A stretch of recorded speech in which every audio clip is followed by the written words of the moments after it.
Hello gorgeous people, welcome to my channel. I am Payal Rathwa. આજે આપણે બનાવીશું શિયાળામાં બનતી એવી લીલવાની કચોરી.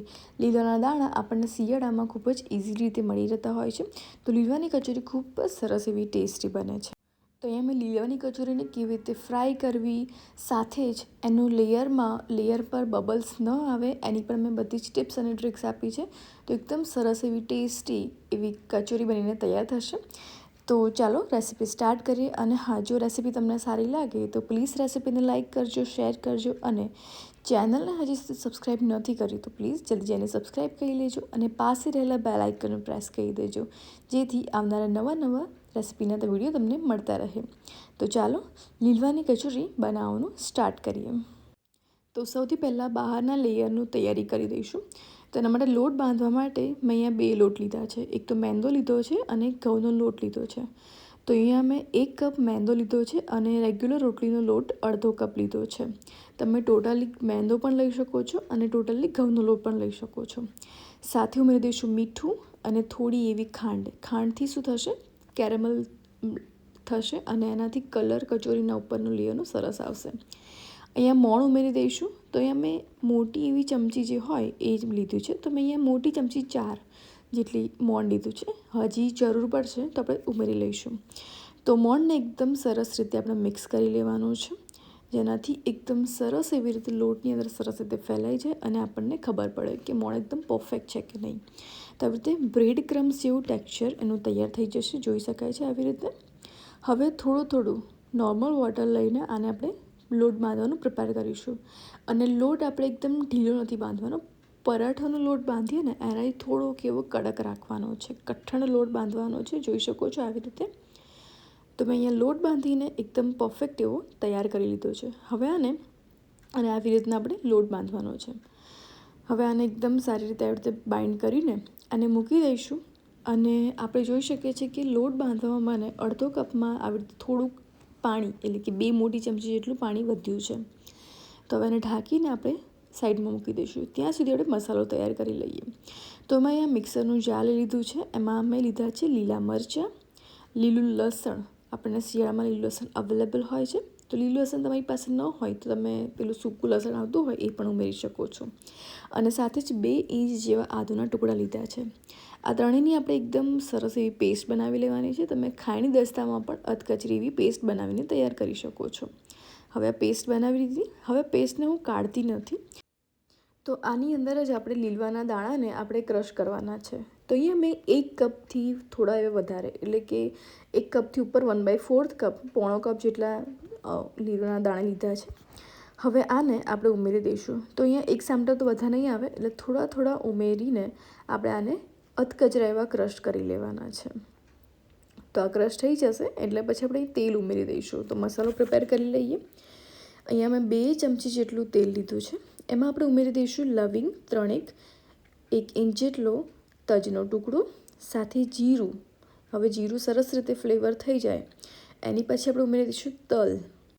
આમાં તજનો ટુકડો અને લવિંગ અને સાથે જ તલ એકદમ ઇમ્પોર્ટન્ટ છે. તમે જીરું સ્કીપ કરો તો પણ ચાલે, પણ આ ત્રણેય વસ્તુ સ્કીપ નહીં કરવાની. ખૂબ જ સરસ એવો ટેસ્ટ આવે છે આનાથી.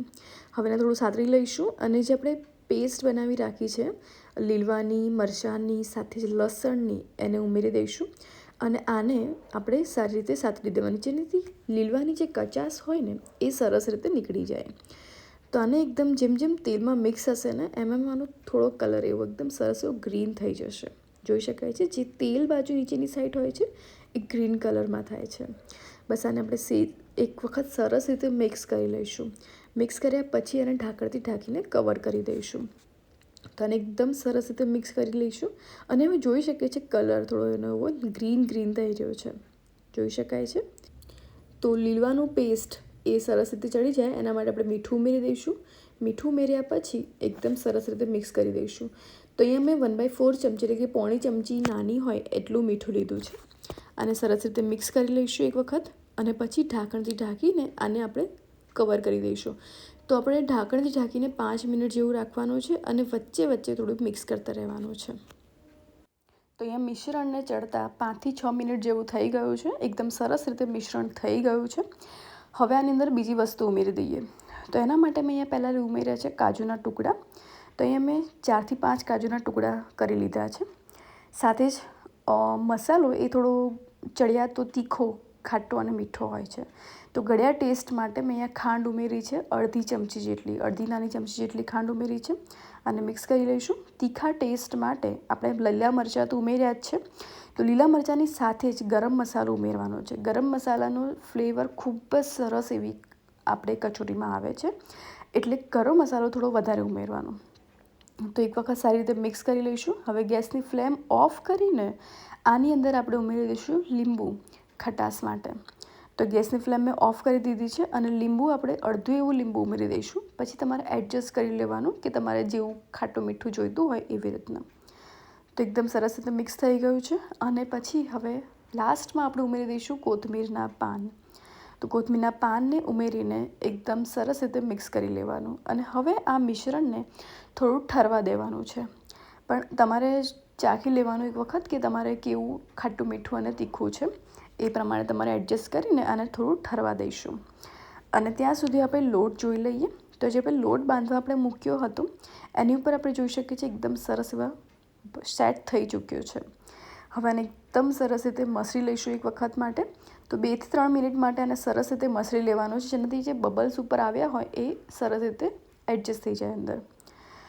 અને મેં અહીંયા લુવા કરી લીધા છે.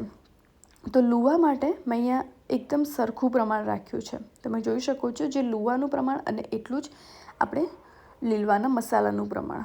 તો એ રીતે પૂરી વણી લેવાની અને પૂરી વણ્યા પછી આવી રીતે જે કિનારી હોય સાઈડની એની કિનારીઓ પર પાણી લગાવીને અને આવી રીતે પાટલી આપણે વણતા હોઈએ એવી રીતે પાટલી કરતાં થોડી પિંચ કરતા જવાનું, થોડો હિસ્સો લેવાનો. બસ એવી જ રીતે આને આવી રીતે કરતા જવાનું છે. આવી રીતે એક પોટલી જેવું બનાવી લઈશું અને જે ઉપરનો જો તમને એવું લાગે કે વધારે એવો ભાગ છે એને આપણે કાઢી દેવાનો છે. આવી રીતે જોઈ શકાય છે. આવી રીતે થોડું દબાઈ દેવાનું છે, એનાથી મસાલો છે એ બહાર ન નીકળે. જોઈ શકાય એવી રીતે. અને હું આ ખેંચીને બહાર કાઢી લઈશ અને જે ઉપરનો હોય એને થોડું બેસાડી દેવાનું. એટલે આપણે એકદમ પરફેક્ટ એવી સરસ લીલવાની કચોરી બનીને તૈયાર થઈ જશે. તમારે જેવી સાઇઝની બનાવવી હોય લીલવાની કચોરી એવી સાઇઝની તમે આમાં આવી રીતે લુવા બનાવીને તૈયાર કરી શકો છો. તો મેં બધી જ કચોરી બનાવી લીધી છે અને સાથે જ અહીંયા મેં તેલ ગરમ કરવા માટે મૂક્યું છે. તો તેલ આપણે એટલું ગરમ હોવું જોઈએ કે આમ એક નાનો ટુકડો નાખીએ તો શું કહેવાય કે થોડી વાર પછી બબલ સાથે આવે. એકદમ બહુ જ ગરમ હાઈ ફ્લેમ પર હોય એવું ધુમાડો નીકળે એવું તેલ ન હોવું જોઈએ. તો શું થશે, તમારી કચોરી એકદમ ફટાફટ થઈ જશે અને સાથે જ જલ્દી બ્રાઉન કલર આવી જશે. તો આ રીતે સરસ આ રીતે નીચે બેસી જાય, તેલ ડોળું થઈ જશે અને એકદમ એની જાતે જ એ સાફ થઈ જશે. અને કચોરીને પલટાવવાની ઉતાવળ નહીં કરવાની. એ ધીમે ધીમે જેમ ઉપર આવવા માંડે ને એમ પછી એને એડજસ્ટ કરવાની, એને થોડી શિફ્ટ કરવાની.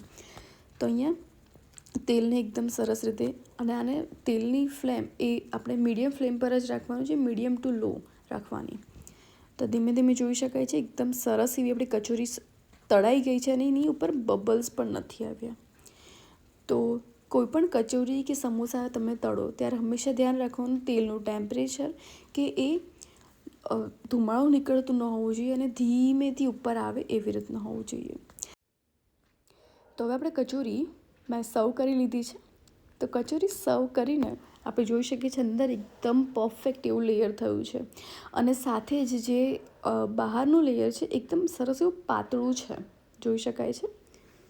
અને આને તમે સર્વ કરી શકો છો કેચઅપની સાથે અથવા તો ગ્રીન ચટણી સાથે. ખૂબ જ સરસ એવી શિયાળામાં ગરમા ગરમ એવી લીલવાની કચોરી ખાવાની મજા પડી જાય.